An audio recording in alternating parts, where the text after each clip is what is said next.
একদিকে যেমন বিশ্বজুড়ে উত্তেজনা বাড়ছে, ঠিক তেমনই কিছু দেশ আবার নিজেদের দেশের ভেতরে দারুণ সব সাফল্য পাচ্ছে।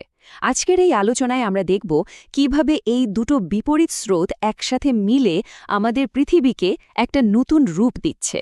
চলুন শুরু করা যাক। আমরা শুরু করছি একটা বেশ নাটকীয় ভূ-রাজনৈতিক ঘটনা দিয়ে। এই ঘটনাটা কিন্তু শুধু ভেনেজুয়েলার ভবিষ্যৎ নিয়েই প্রশ্ন তুলছে না, আন্তর্জাতিক সম্পর্কের যে নিয়মকানুনগুলো আছে সেগুলো নিয়েও নতুন করে ভাবতে বাধ্য করছে। আর এই ঘটনা বিশ্বজুড়ে যে একটা অনিশ্চয়তা তৈরি করেছে, সেটাই আমাদের আলোচনার প্রথম ধাপ।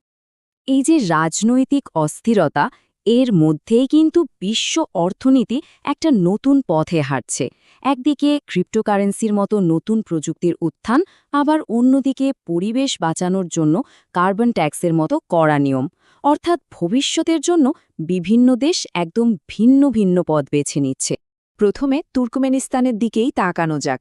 এই দেশটা এতদিন ধরে বেশ বিচ্ছিন্ন হিসেবেই পরিচিত ছিল। তারাই এখন ডিজিটাল মুদ্রার দুনিয়ার জন্য নিজেদের দরজা খুলে দিচ্ছে।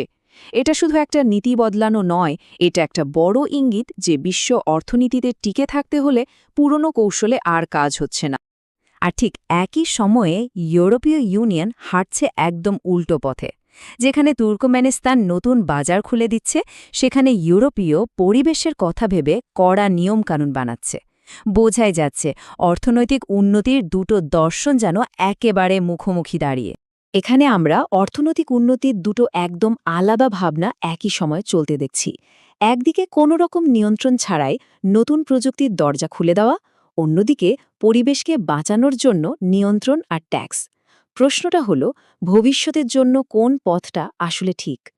আসলে এই কার্বন ট্যাক্সটা কিন্তু শুধু একটা ট্যাক্স নয়, এটা ইউরোপের কোম্পানিগুলোকে বাঁচানোর একটা উপায়, আবার অন্য দেশগুলোকে চাপ দেওয়ারও একটা কৌশল, যাতে তারাও পরিবেশ বান্ধব জিনিস বানায়। তার মানে এটা বিশ্ব বাণিজ্যকে নিয়ন্ত্রণ করার একটা বেশ শক্তিশালী হাতিয়ার। অর্থনীতির এই যে ভাগাভাগি, এটা কিন্তু বিশ্ব রাজনীতির খেলাটাকে আরও জটিল করে তুলছে, বিশেষ করে যখন G7-এর মতো বড় বড় বৈঠক সামনে। চলুন দেখি ক্ষমতা রলিন্দে ঠিক কী ঘটছে। ফ্রান্সে বিশ্বের বড় বড় অর্থনীতির নেতারা বসতে চলেছেন, কিন্তু এবারের বৈঠকের মেজাজটা অন্যরকম। বাণিজ্য, নিরাপত্তা, রাজনীতি সবকিছু নিয়েই মতের অমিলগুলো এখন আগের চেয়ে অনেক বেশি স্পষ্ট। জোটের ভিতটাই যেন নড়ে গেছে। এরাই তো সেই পুরনো শক্তি, যারা দশকের পর দশক ধরে বিশ্বনীতি ঠিক করে এসেছে। কিন্তু এখন নতুন নতুন শক্তির উত্থান আর নিজেদের দেশের ভেতরের রাজনৈতিক চাপে তাদের একতা আর প্রভাব দুটোই কিন্তু বড়সড় পরীক্ষার মুখে। তো পরিস্থিতিটা একটা বড় প্রশ্ন তুলে দিচ্ছে। যখন বড় দেশগুলো নিজেরাই একমত হতে পারছে না, তখন এই ধরনের আন্তর্জাতিক মঞ্চ কি আসলেই বিশ্বের বড় সমস্যাগুলো মেটাতে পারবে, নাকি ক্ষমতার কেন্দ্রটা এখন অন্য কোথাও সরে যাচ্ছে? বিশ্ব মঞ্চে যখন এত উত্তেজনা, তখন কিন্তু কিছু দেশ বাইরের এই শোরগোল থেকে নিজেদেরকে একটু সরিয়ে এনেছে।